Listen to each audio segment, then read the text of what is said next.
नमस्कार दोस्तों, स्वागत है आपका एमपी क्लासेस में। दोस्तों, पॉलिटी की जो हमारी लक्ष्मीकांत सीरीज चल रही थी, जिसमें हम लोगों ने 70-73 का रेगुलेटिंग एक्ट से लेके भारत शासन अधिनियम 1919 तक देख लिया था।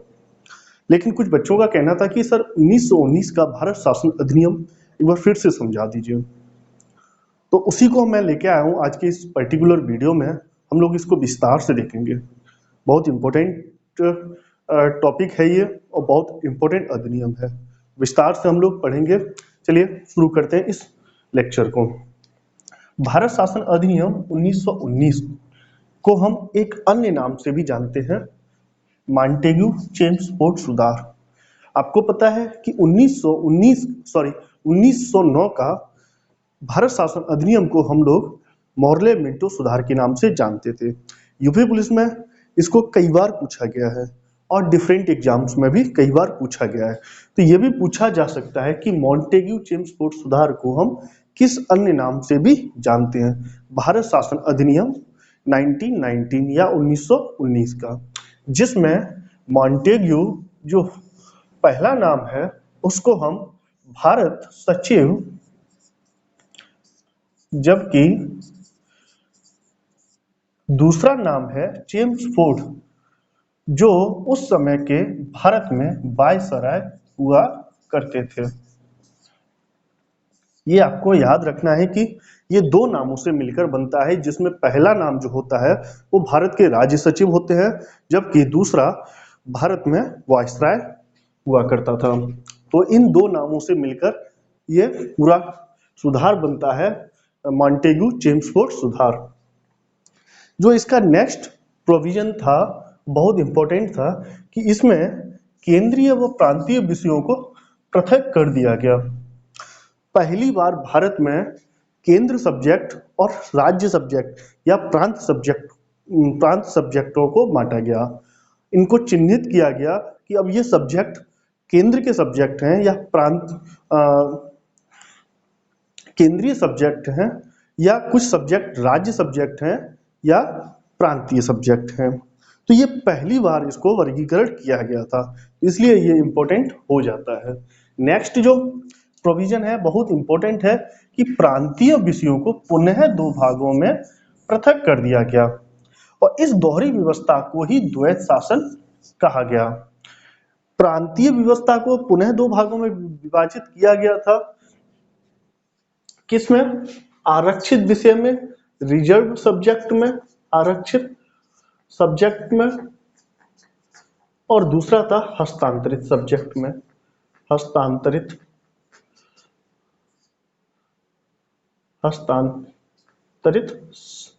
सब्जेक्ट में। ये दो भागों में प्रांतीय विषयों को पुनः बांटा गया।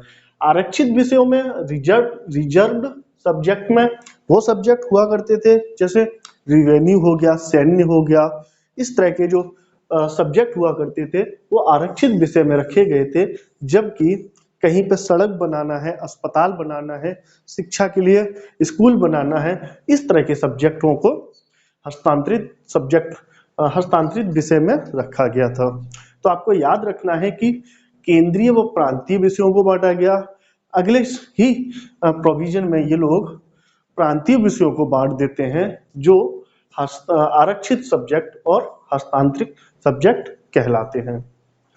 इस दोहरी व्यवस्था को, किस दोहरी व्यवस्था को? इस दोहरी व्यवस्था को ही हम द्वैत शासन कहते हैं, डायरकी गवर्नमेंट कहते हैं।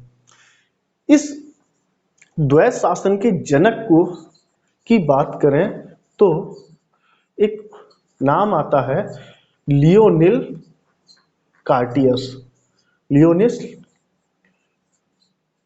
कार्टियस ये इस द्वैत व्यवस्था के जनक के रूप में कहे जाते हैं। इनकी एक पुस्तक हुआ करती थी डायरकी,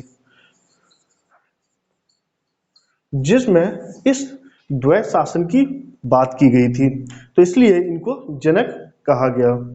ये द्वैत शासन यूपी पीसीएस में कई बार पूछा गया है। अगर आप क्वेश्चन बैंक उठा के देखेंगे तो आप देखेंगे कि ये पॉइंट कितनी बार पूछा जा चुका है। सिमिलर पॉइंट है इसी में कि पहली बार द्विसदनीय व्यवस्था को अपनाया गया। जैसे अभी केंद्र में ये प्रांत में द्वैत शासन था और ये द्विसदनीय जो व्यवस्था थी वह केंद्र में अपनाई गई थी। आपको पता है कि अभी केंद्र में लोकसभा और राज्यसभा है, इसी तरह पहली बार केंद्र में द्विसदनीय प्रणाली अर्थात लोकसभा और राज्यसभा को अपनाया गया। तो ये जो प्रेजेंट की जो वर्तमान प्रणाली है वो आपको 1919 के भारत शासन अधिनियम से सिमिलर प्रतीत होगी। तो ये मोस्ट इंपॉर्टेंट है, आप आईएमपी इन पॉइंट्स पर लगा सकते हैं। तो द्विसदनीय प्रणाली अलग है और द्वैत शासन प्रणाली अलग है। तो इस व्यवस्था को आप अच्छे से समझ गए होंगे।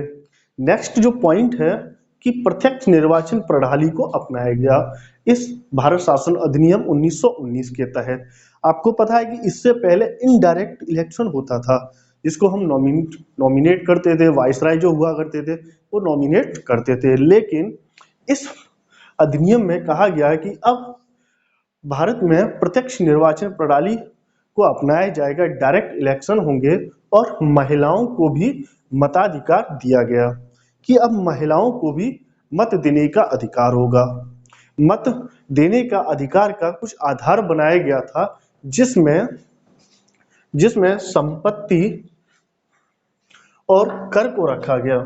अगर आपसे पूछा जाए कि 1919 के अधिनियम में जो प्रत्यक्ष निर्वाचन प्रणाली को अपनाया गया था उसका आधार क्या था या मत देने का अधिकार आधार क्या था, तो आपको याद रखना है कि संपत्ति और कर को मताधिकार के रूप में आधार बनाया गया था। जिसके पास अच्छी संपत्ति है और जो कर देता है वही मताधिकार दे सकता है या वही अपने मत का प्रयोग कर सकता है। तो इस तरह से कह सकते हैं कि जो प्रत्यक्ष निर्वाचन प्रणाली थी वह सीमित व्यवस्था में अपनाई गई, सीमित व्यवस्था में अपनाई गई, क्योंकि कर और संपत्ति को आधार बना दिया गया था, जिससे इसको एक लिमिट फॉर्म में रखा गया और महिलाओं को भी यहाँ से मताधिकार दिया गया था। आप इसको आईएमपी फॉर्म पॉइंट लगा सकते हैं, मोस्ट इंपॉर्टेंट पॉइंट रहेगा ये। नेक्स्ट इंपॉर्टेंट पॉइंट है कि केंद्रीय बजट को राज्य बजट से पृथक कर दिया गया। अभी आप देखते हैं कि केंद्रीय बजट के रूप में यूनियन बजट आता है और बाकी का सारे स्टेट का अपना अपना बजट प्रस्तुत वित्त मंत्री करते हैं। तो ये जो पॉइंट है वो आपको प्रेजेंट की जो सिस्टम है वो इससे आपको सिमिलर लग सकता है कि केंद्रीय बजट को राज्य बजट से कब अलग किया गया, भारत शासन अधिनियम 1919 के अधिनियम द्वारा। इसी के तहत एक पॉइंट और है कि एक लोक सेवा आयोग का गठन किया गया। इस अधिनियम के द्वारा एक लोक सेवा आयोग का भी गठन किया गया था, पब्लिक सर्विस कमीशन का भी गठन किया गया था। एक ली आयोग आया था 1923 से 24 में, जिसकी सिफारिश के आधार पर एक केंद्रीय लोक सेवा आयोग का भी गठन किया गया। ये भी आपको याद रखना है। ये 23 से 24 में आया था और इसी की रिकमेंडेशन के आधार पर ही केंद्रीय लोक सेवा आयोग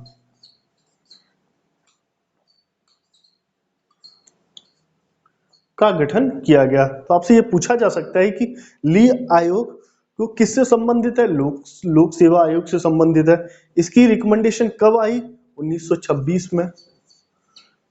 तो इस तरह से ये क्वेश्चन पूछे जा सकते हैं।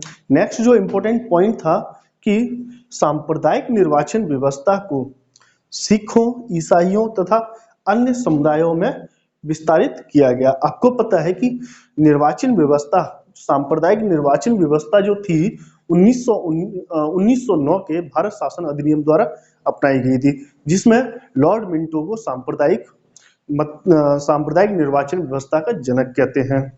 अब यहाँ पे वहां पर सिर्फ मुस्लिमों की बात की गई थी, लेकिन यहाँ पे सिखों, ईसाइयों और अन्य समुदायों में भी इसका विस्तारित रूप कर दिया गया। तो इस तरह से आप देख सकते हैं कि कि ये जो जितने भी पॉइंट हैं हर एक पॉइंट से एक क्वेश्चन बनाया जा सकता है। तो ये आपको बहुत अच्छे से इसको रिवाइज करना है, 1 से 2 बार आप इसको देख लेंगे तो आपको ये क्लियर हो जाएगा। नेक्स्ट इसी में कहा गया था कि आने आगे आने वाले 10 वर्षों में हम इसकी समीक्षा करेंगे, जिसके लिए एक वैधानिक आयोग का गठन किया गया।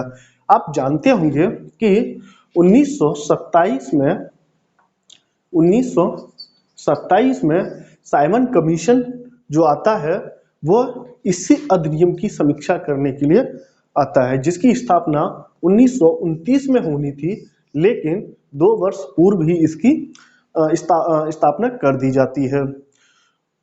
इसके जो सभी सदस्य जो होते हैं वो ब्रिटिश अधिकारी होते हैं, इसलिए इसको श्वेत आयोग कहा गया और इसका भारत में पूर्ण बहिष्कार किया गया। तो हम लोग आगे आने वाले वीडियो में हम लोग इस साइमन कमीशन को भी देखेंगे, इसकी रिपोर्ट पर जो 3 गोलमेज सम्मेलन हुए थे उसको भी देखेंगे। फिर हम लोग देखेंगे भारत शासन अधिनियम 1935, उसके बाद हम लोग 1947 का भारत स्वतंत्रता अधिनियम देखेंगे। तो आगे जो लास्ट लेक्चर होगा इस चैप्टर का वो बहुत इंपॉर्टेंट होने वाला है, तो इसको 1 से 2 बार आप देख लीजिए, आपको ये याद हो जाएगा। पॉलिटी का हम लोग टेस्ट रखेंगे थर्सडे को, और हम लोग जो करंट पढ़ेंगे आज से उसका जो टेस्ट होगा वो संडे को होगा। तो हम लोग 2 टेस्ट वीक में देखा करेंगे, थर्सडे को और संडे को। Okay, thank you so much.